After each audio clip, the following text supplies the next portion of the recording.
Muitos de vocês internautas já devem ter assistido a novela sobre o Gênesis na TV Record, mas o que me chamou a atenção nesta semana foi o que eu li na coluna de Maurício Sticer, jornalista e colunista da UOL, na última quinta-feira, dia 21 de janeiro de 2021.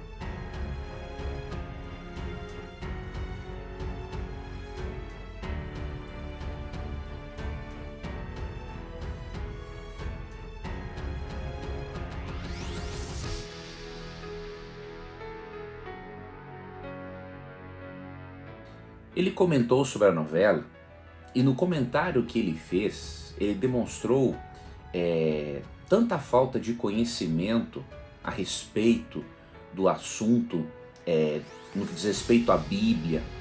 Ele demonstrou falta de faro jornalístico, demonstrou que a ideologia dele está tão impregnada na sua mente que o impede de fazer um jornalismo um pouco mais isento.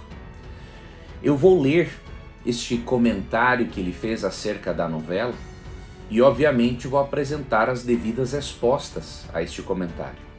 O meu objetivo não é ofender ninguém de forma alguma, né? Não conheço, né, o jornalista Maurício Sticer, ele também possivelmente não me conhece, mas quando nós vemos uma coluna tão tendenciosa e que na verdade não leva as pessoas a pensarem, mas ela sim quer doutrinar as pessoas de acordo com a filosofia e a ideologia do colunista, aí nós temos que dar uma resposta, obviamente, tá?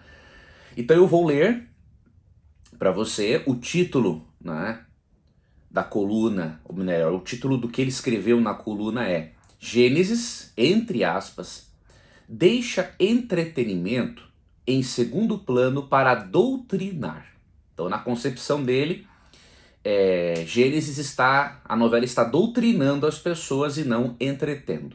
O detalhe é que a ideologia do autor, né, a descrença dele já fica evidente quando ele coloca Gênesis entre aspas. A palavra Gênesis quer dizer origem, então colocando aqui entre aspas no título Gênesis, fica evidente, né, que o colunista não crê no relato bíblico da criação e que ele tem fé suficiente para crer que o nada pode fazer surgir algo. Eu sinceramente não tenho tanta fé assim, mas ele tem, e cada um tem o direito, né, de ter o tipo de fé que deseja ter. E aí ele começa.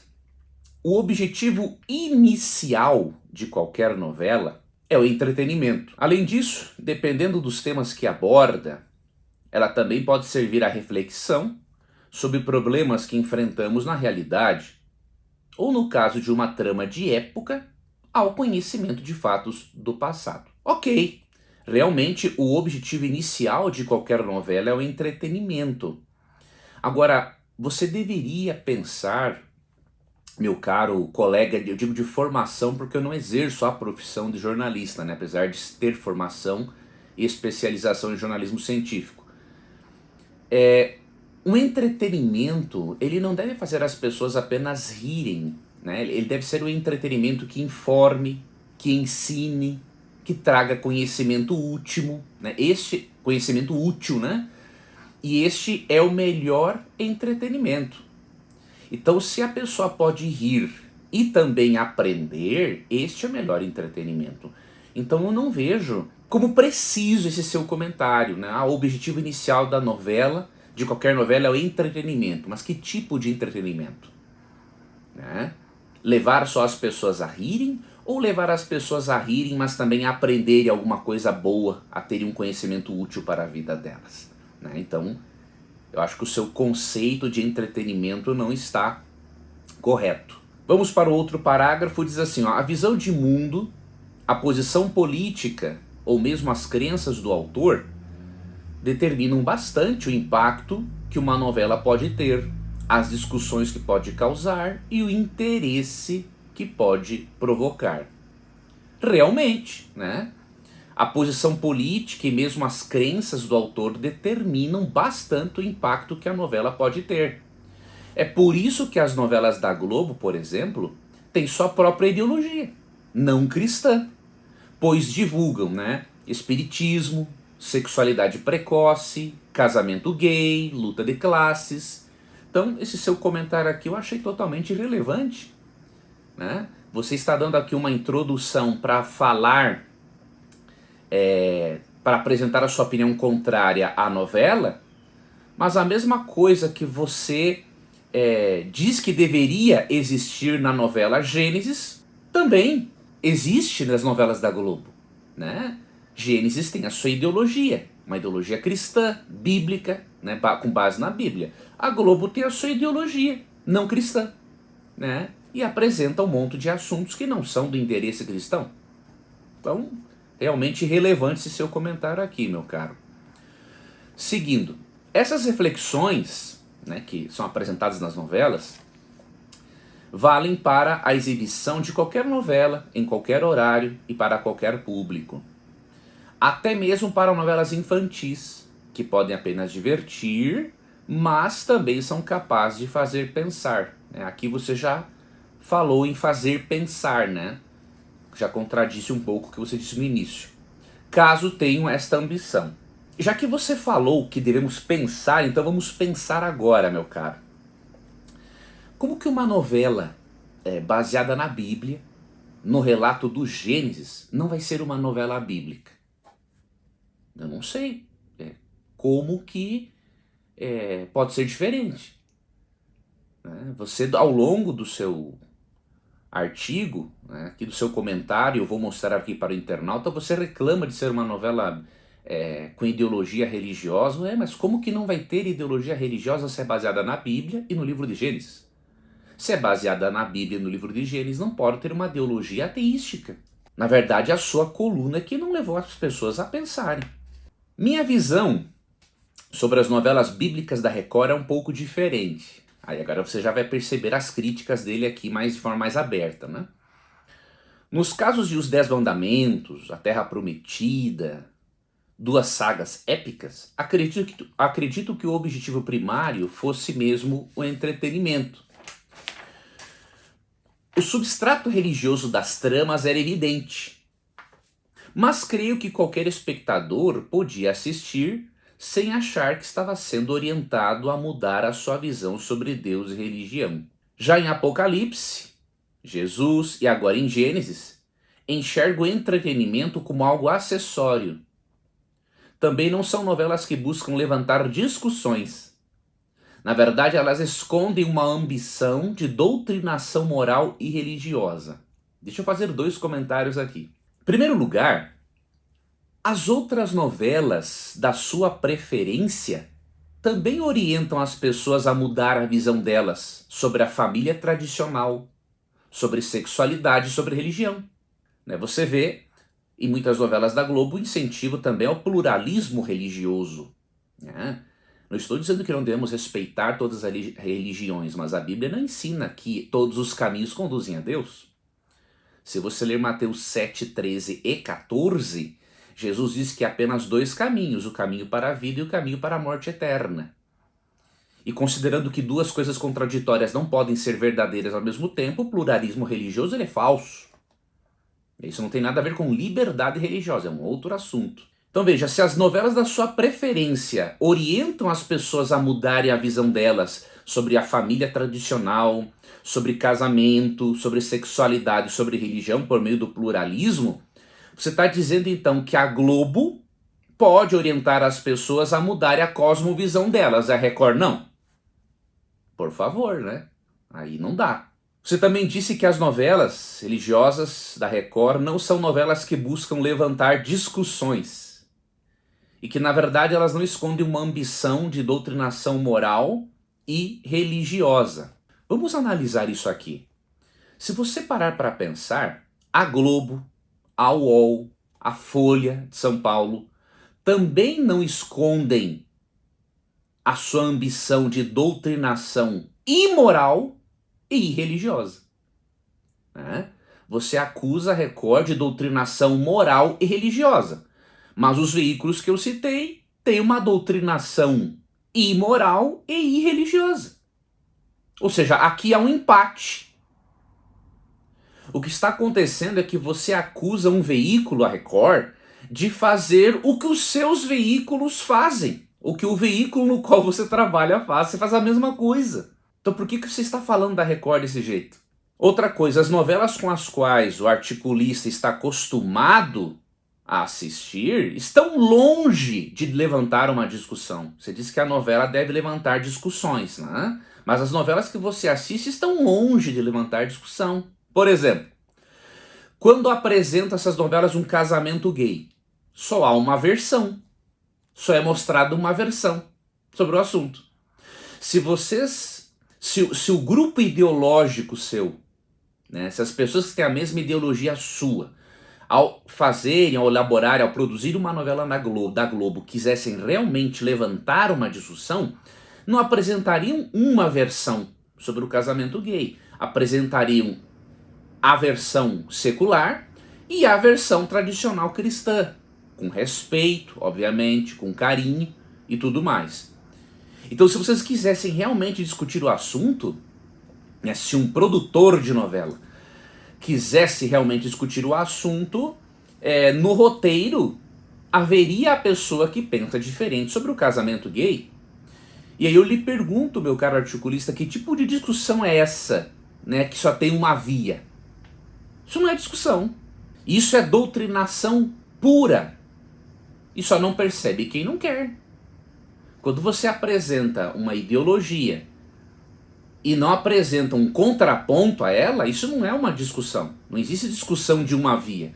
O que acontece é que as novelas da Globo e outras simplesmente vão empurrando aquela goela abaixo nas pessoas aquilo que eles pensam que é. Não levantam uma discussão. Uma discussão tem que ser de duas vias. Então você está fazendo acusações à novela do Gênesis, acusações à toa, né? Porque as novelas com as quais você está acostumado fazem a mesma coisa, só que de forma diferente. Continuando aqui no outro parágrafo, né, da coluna de Maurício Sticer, ele diz assim: o primeiro capítulo desta última, ao encerrar de forma literal o mito da criação, depois eu vou comentar sobre isso, nem entretenimento produziu. O impacto visual de efeitos especiais não diminuiu em nada a sensação de que estava assistindo a uma aula sobre criacionismo. Então aqui ele já ficou meio chateadinho, né? Porque foi encenado de forma literal o mito da criação e porque ele teve a impressão de estar vendo uma aula sobre criacionismo. Quer dizer então que se a novela apresentasse uma aula de evolucionismo estaria tudo bem, né, para você. Aí você não reclamaria. Agora, já que é criacionismo, porque você não gosta, então você reclama. Eu acho que você está precisando de mais maturidade aqui, meu caro. Uma pergunta: o que você estudou sobre criacionismo? Né? Você deveria ler alguma obra sobre criacionismo para você perceber que, assim como os cientistas evolucionistas têm os seus pressupostos e os seus argumentos, os criacionistas também têm. Eu vou te sugerir aqui algumas coisas, porque aí o seu jornalismo vai melhorar ainda mais, porque você é um jornalista experiente.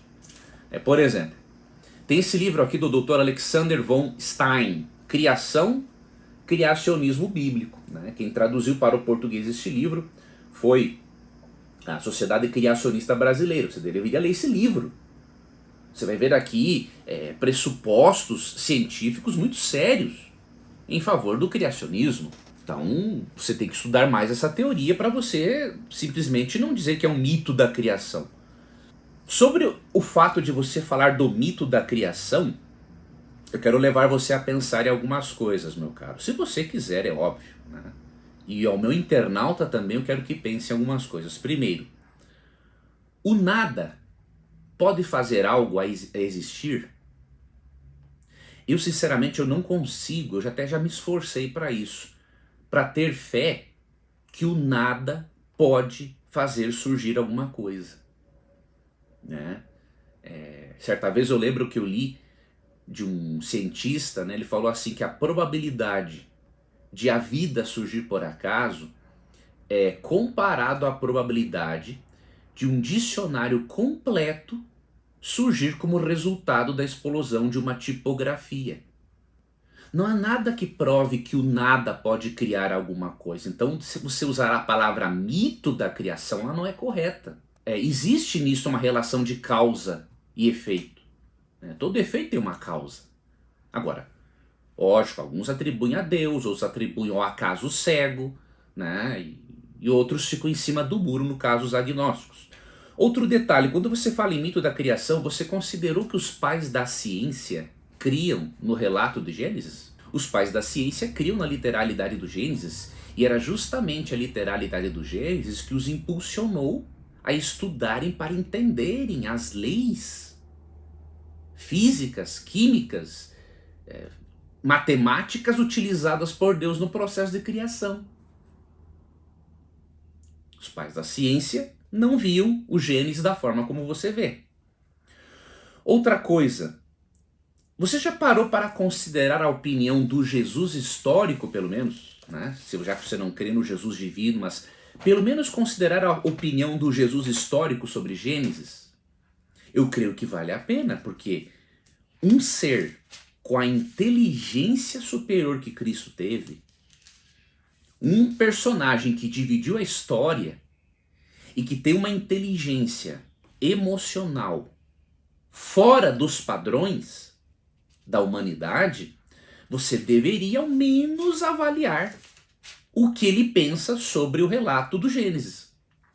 E o que Jesus Cristo diz sobre o assunto? Aqui Mateus 19, versos 4, né, a 6, ele está numa discussão com os fariseus sobre o divórcio. E olha o que ele diz.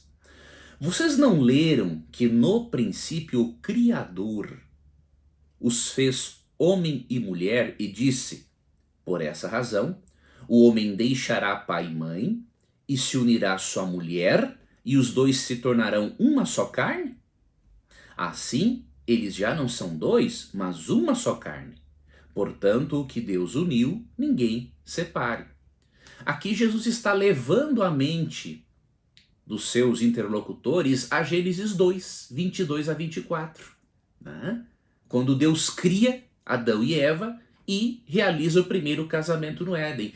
Então ele apresenta o Gênesis aqui, Jesus acreditava na literalidade do Gênesis.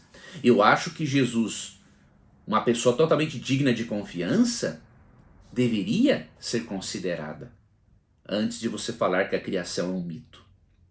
E outro detalhe, você parou para pensar que os diferentes relatos e até relatos mitológicos, né, que existem sobre a criação, e a Bíblia não é mitológica, depois vou lhe mostrar o porquê, eles indicam que houve um relato original? Você nunca parou para pensar nessa ideia? Existem diferentes relatos sobre a criação, com poucas similaridades e algumas diferenças. Esses relatos da criação, como por exemplo a epopeia de Gilgamesh e outros relatos de civilizações antigas, eles indicam mais provavelmente que houve um relato original e que com o passar dos anos, na medida em que as pessoas iam transmitindo isso oralmente, obviamente certos aspectos foram se perdendo e as pessoas foram adaptando o relato original de acordo com as suas crenças predominantes na época.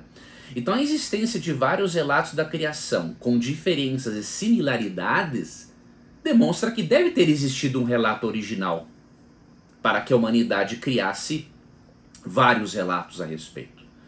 Eu sugiro que você veja sobre esse assunto, pelo menos, né, a breve explicação dada aqui na Bíblia de Estudo Arqueológica, tá?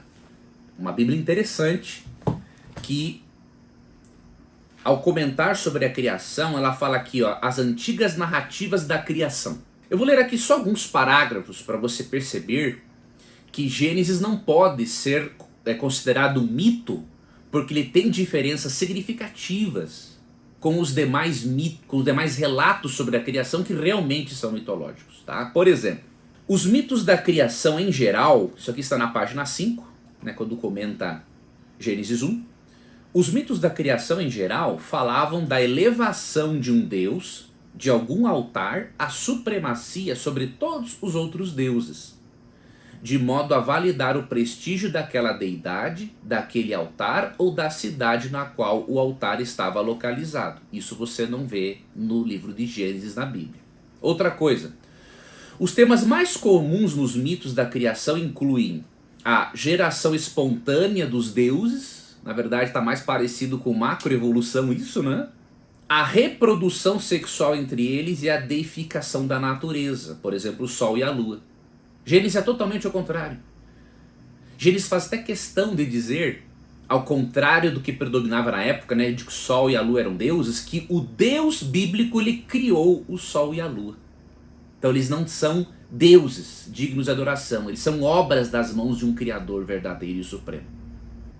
Então, por exemplo, o mito babilônico da criação, o Enuma Elish, né, mostra o deus Marduk derrotando Tiamat, a deusa mãe e o monstro do mar. Nessa terrível batalha, Marduk mata Tiamat, lhe corta o corpo ao meio, como um peixe colocado para secar, e as suas duas partes para formar o domo celestial. Essa vitória pretende estabelecer a supremacia de Marduk sobre os outros deuses. Aí os mitos gregos da criação são similares. Depois do caos inicial emergem as deidades primordiais, Gaia, a deusa terra, e Urano, o deus céu. Vários deuses monstros, como Cronos, Tífon e os titãs, nascem deles, mas Zeus, o filho de Cronos, os derrota e estabelece a presente ordem mundial. Nos mitos da criação de várias fontes, os humanos são criados como burros de carga para realizar o trabalho sujo dos deuses. Alguns mitos apresentam os humanos como escravos dos deuses, cuja função primária é alimentá-los com seus sacrifícios. Agora veja isso aqui. O relato de Gênesis desafia de forma implícita esses antigos mitos da criação ao afirmar a unidade e a soberania de Deus e ao apresentar os corpos celestes e as grandes criaturas marítimas como sua criação.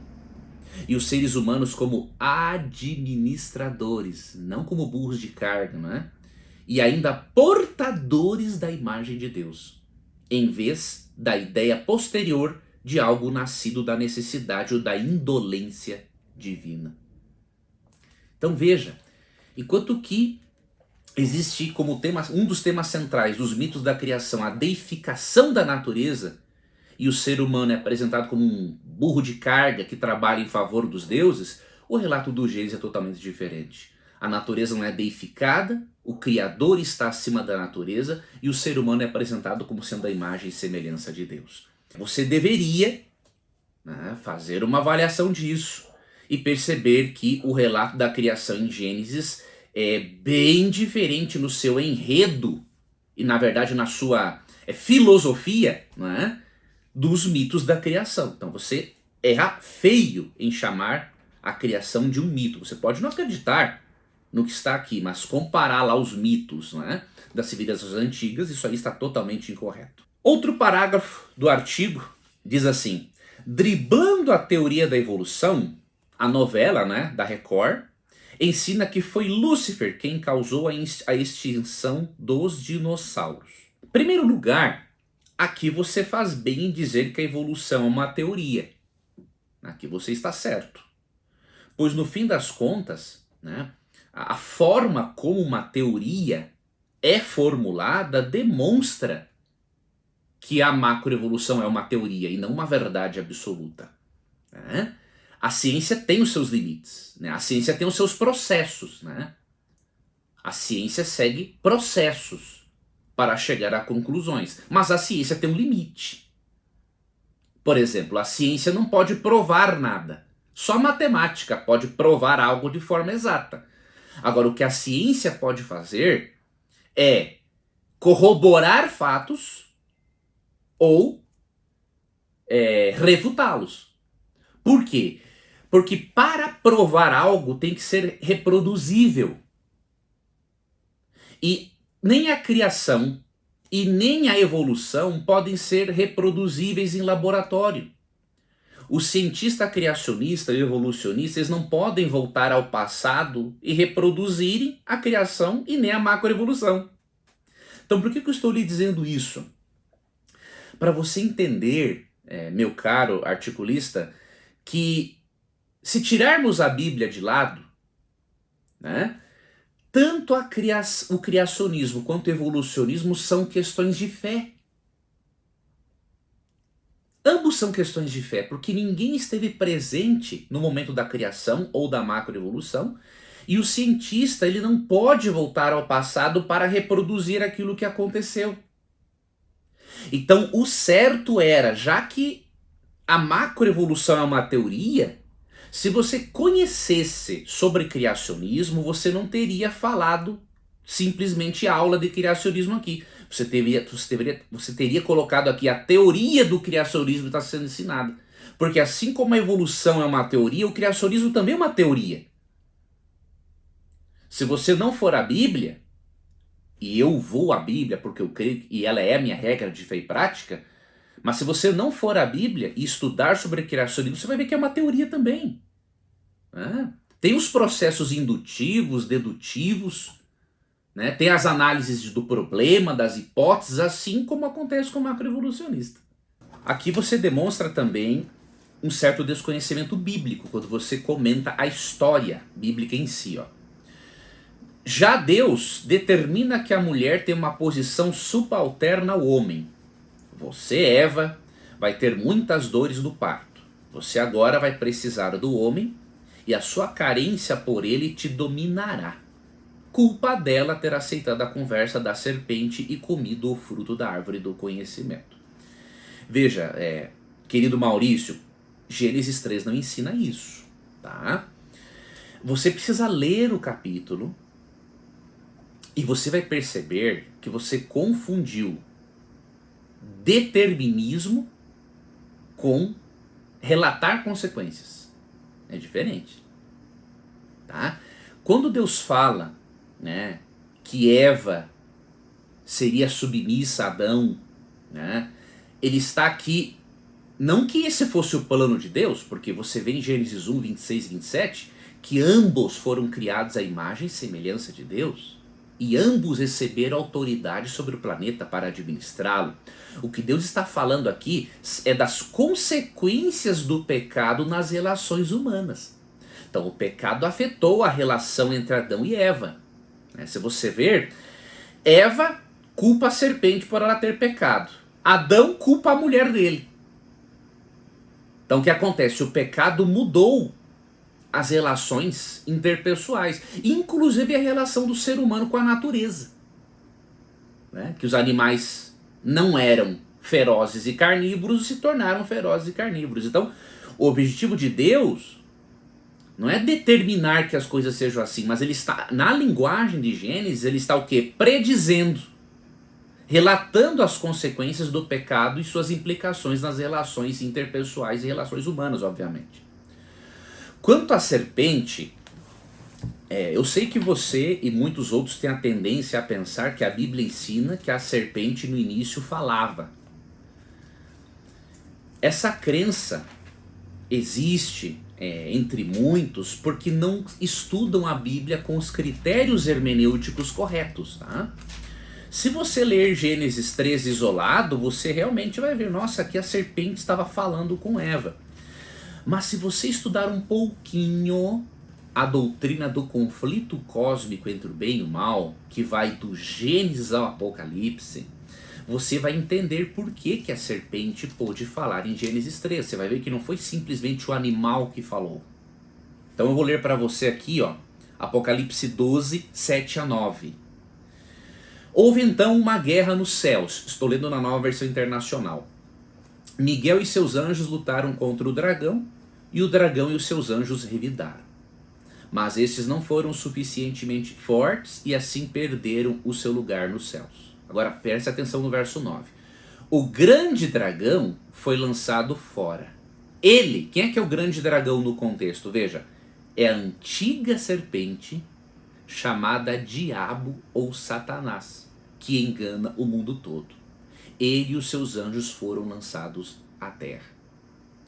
Então aqui fala-se de um conflito, de uma batalha que ocorreu no céu e que depois se transferiu para a terra, e que o diabo, conhecido também como Satanás, diabo quer dizer acusador, caluniador, Satanás quer dizer adversário, ele é a antiga serpente. Então o que isso significa? A Bíblia não ensina que o animal falou. Significa sim que o animal serviu como médium para que Satanás, aquele anjo perfeito que se rebelou contra Deus, enganasse Adão e Eva e os envolvesse no conflito cósmico entre o bem e o mal.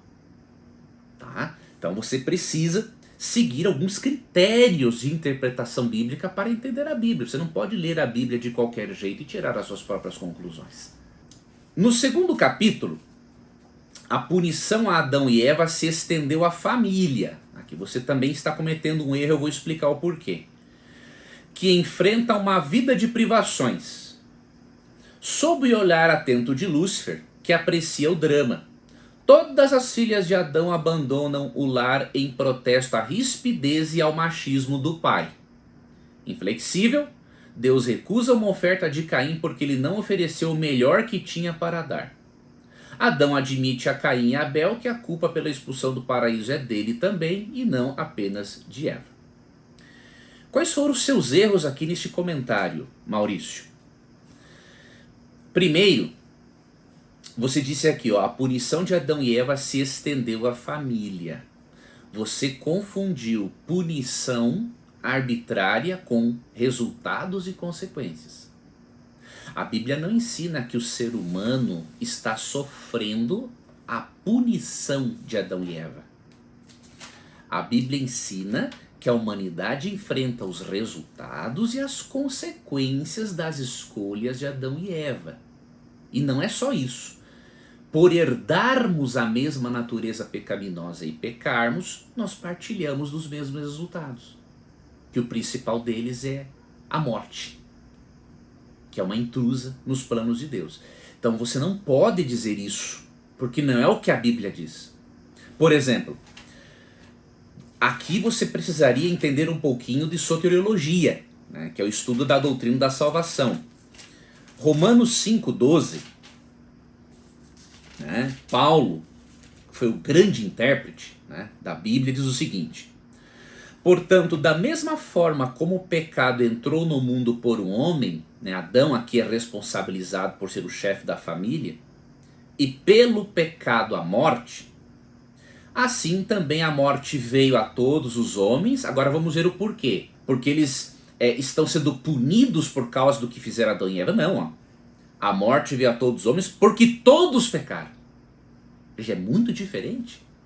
Nós não estamos sofrendo a pena de Adão e Eva. Já que nós pecamos, porque o texto diz aqui no verso 12, né? A morte veio a todos os homens porque todos pecaram.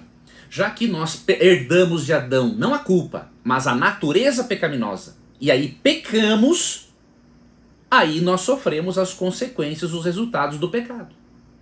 Então, Deus não pune Adão e Eva, na verdade não pune os filhos de Adão e Eva por causa de Adão e Eva.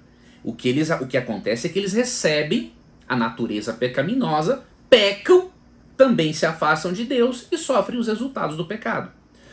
Você fala aqui também que as filhas de Eva abandonaram o lar em protesto à rispidez e machismo do pai. Veja, isso não está no texto bíblico, isso aqui faz parte do enredo da novela, né? A novela, mesmo sendo bíblica, ela constrói um enredo não somente bíblico. Ela tem que construir um enredo, você sabe muito bem disso, para poder dar mais assunto, né? Dar mais argumentos à novela. Mas isso aqui não está na Bíblia.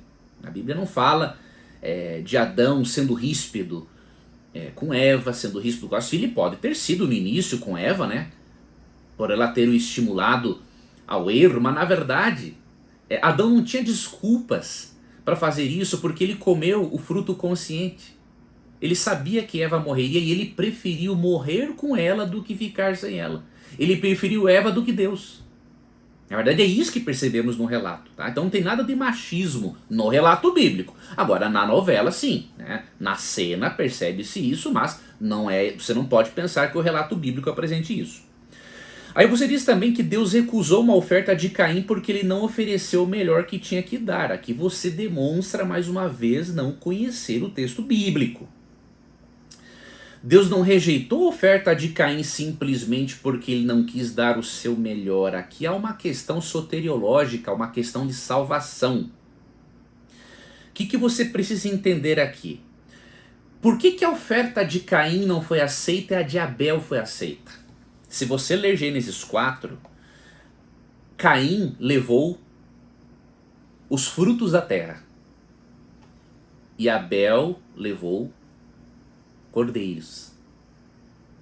Por que Deus aceitou a oferta de Abel? Porque foi o sistema sacrificial, foi o recurso pedagógico escolhido por Deus para eles entenderem o plano de salvação. Quando Abel apresenta o sacrifício do cordeiro,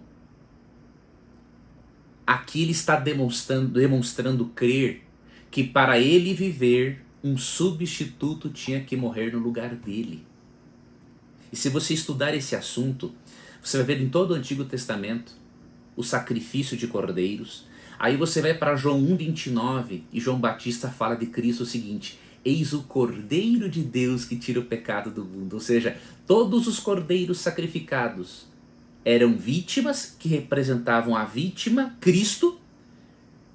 E assim como aqueles cordeiros substituíam a morte do pecador, Cristo substitui a morte eterna dos pecadores que creem nele. Não é?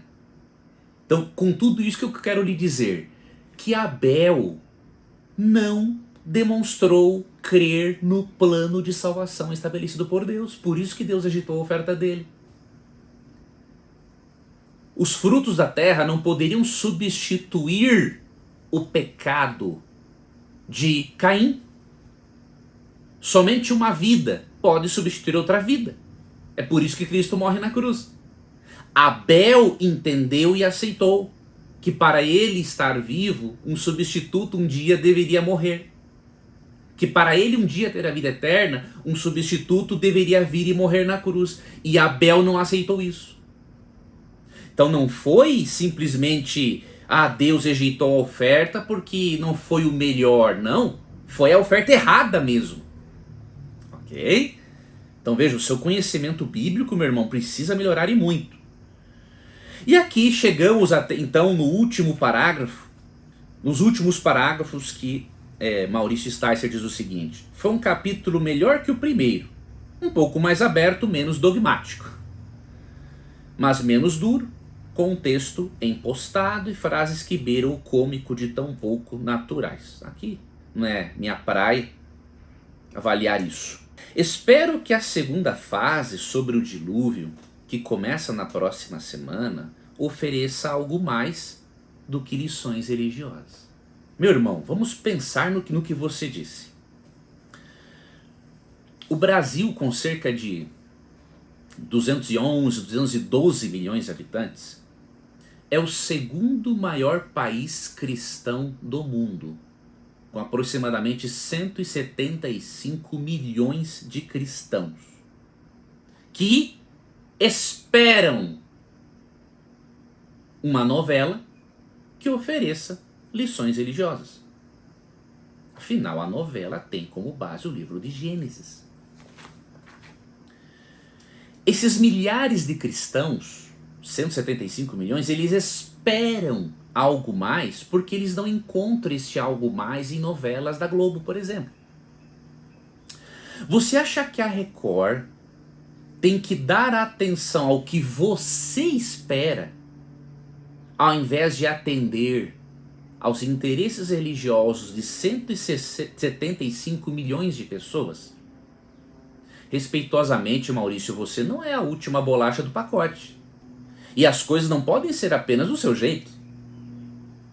Se você não gosta da novela, não assiste. Simples assim. Não assiste. Agora, a Record não vai deixar de dar aquilo que o seu público quer sendo que existe no país 175 milhões de cristãos, só porque você espera, né, que na segunda fase se ofereça algo mais do que lições religiosas. Você tem que deixar de lado essa postura infantil e mimada, diríamos assim. E eu finalizo este meu vídeo com 7 considerações finais sobre a coluna, né, sobre o que Maurício Sticer escreveu em sua coluna, né, do dia 21 de janeiro de 2021, na última quinta-feira. Primeiro, eu percebo na coluna dele, né, no caso em que ele comenta sobre a novela de Gênesis, né, falta de faro jornalístico. Por quê? Se ele tivesse faro jornalístico apurado, e é possível que ele tenha, só que ele tem com aquilo que lhe interessa, né? Ele teria se informado, por exemplo, quem é que assessorou para que essa novela fosse produzida desta forma, com conteúdo bíblico. Se você usasse o seu faro jornalístico, eu creio que na verdade você tem faro jornalístico, só que você não usa, você só usa quando você quer. Você saberia que quem assessorou, né, a produção desta novela foi nada menos que o Dr. Rodrigo Silva. O Rodrigo Silva, tá? Ele tem, além de ser formado em teologia, filosofia, ele tem 2 doutorados. E um desses doutorados é em arqueologia, pela Universidade Hebraica de Jerusalém. Então, se você tivesse um pouco de faro jornalístico, ou usasse o seu faro jornalístico, você ia pensar, poxa vida, eu tenho que ver o porquê que um camarada com 2 doutorados crê na literalidade do Gênesis. Alguma coisa tem nisso. E aí você iria, por exemplo, buscar, ia saber que ele escreveu livros. E aí você ia encontrar, por exemplo, esse livro aqui dele, ó, O Ceticismo da Fé. Deus, uma dúvida, uma certeza, uma distorção.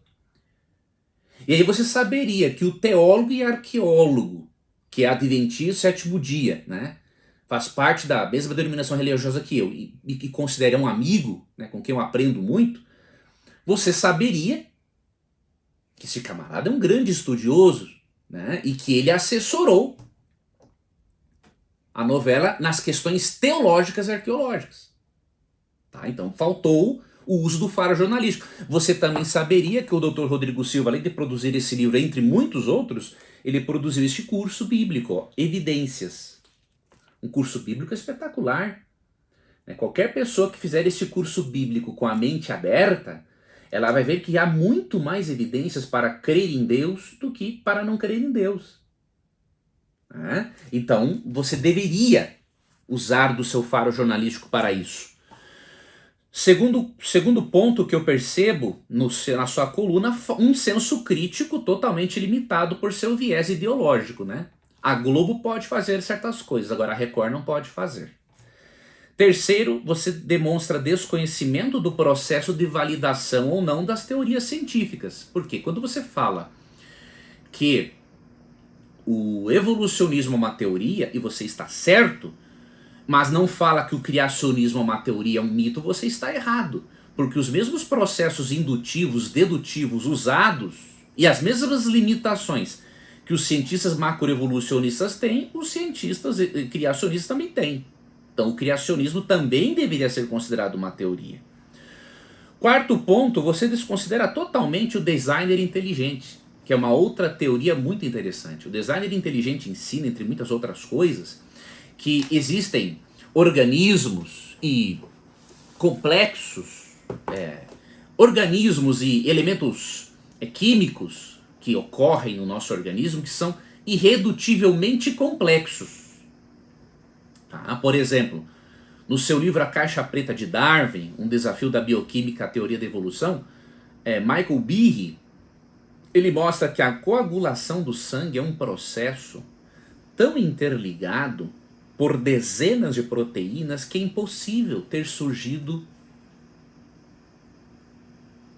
assim, lentamente, como sugere a macroevolução. É um mecanismo tão complexo e tão bem elaborado que ele surgiu assim, do nada.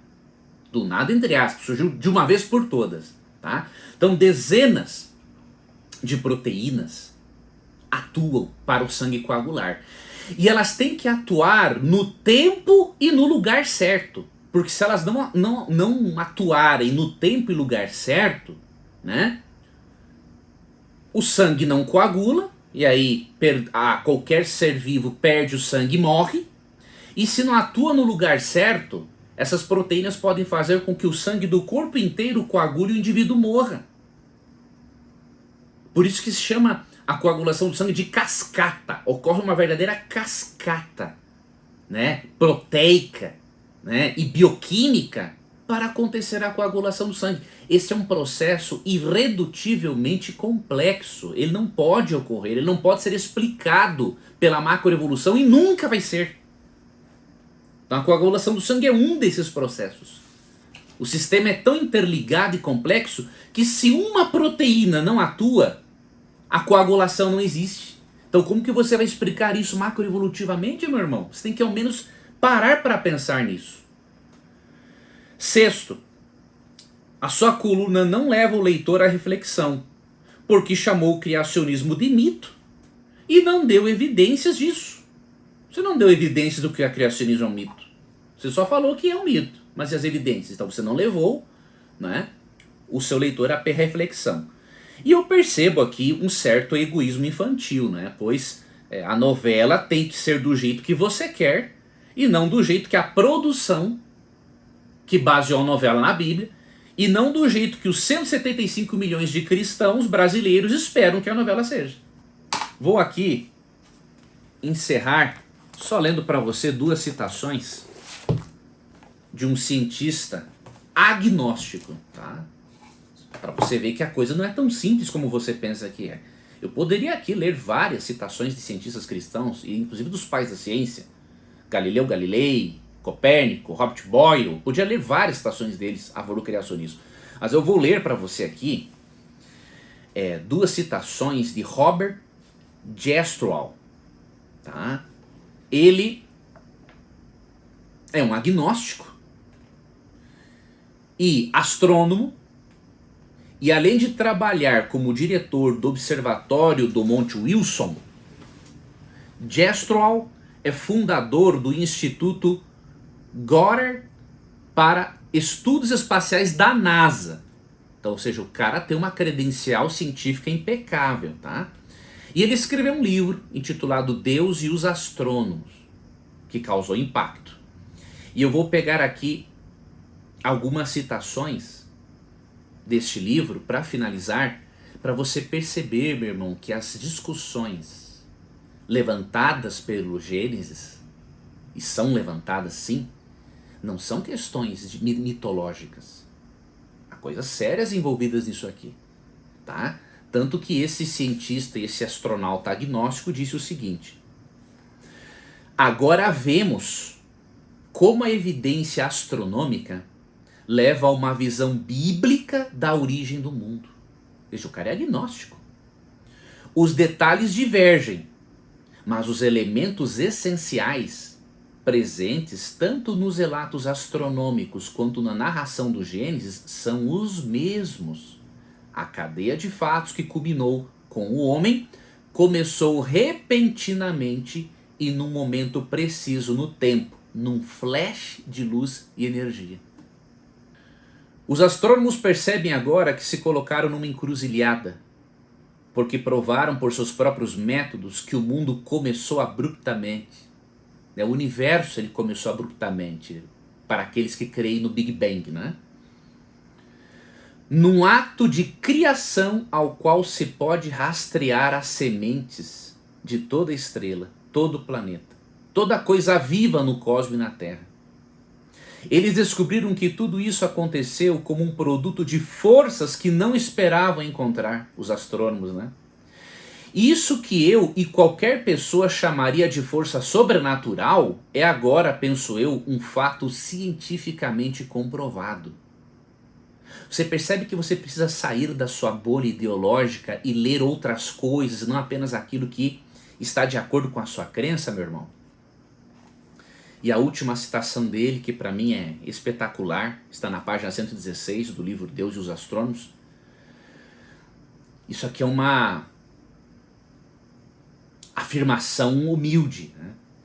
Para o cientista que tem vivido pela fé e no poder da razão, a história termina como um sonho ruim.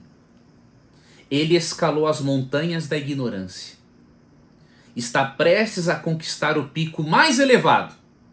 E quando se lança sobre a última rocha, é saudado por um grupo de teólogos que estão sentados ali há vários séculos. Querido Maurício Sticer e internauta, o que você vai fazer com essas informações? Espero que você faça bom uso delas. Que Deus abençoe a você, Maurício, no seu trabalho, a sua família, tá? Saiba que eu discordar de você não significa que eu não o respeite, né? O respeito muito como pessoa, como jornalista, mas eu precisava apresentar essa resposta. E a você, internauta, que pensa também como Maurício, espero também que não se sinta ofendido, ofendida por mim, porque não foi o meu propósito. Meu propósito é mostrar para você o outro lado da moeda, para você perceber que a moeda tem sim dois lados. E no aspecto do livro do Gênesis e do criacionismo, existem sim evidências fortes em favor da teoria criacionista. Tá bom? Um forte abraço, Deus abençoe a todos e até um próximo estudo.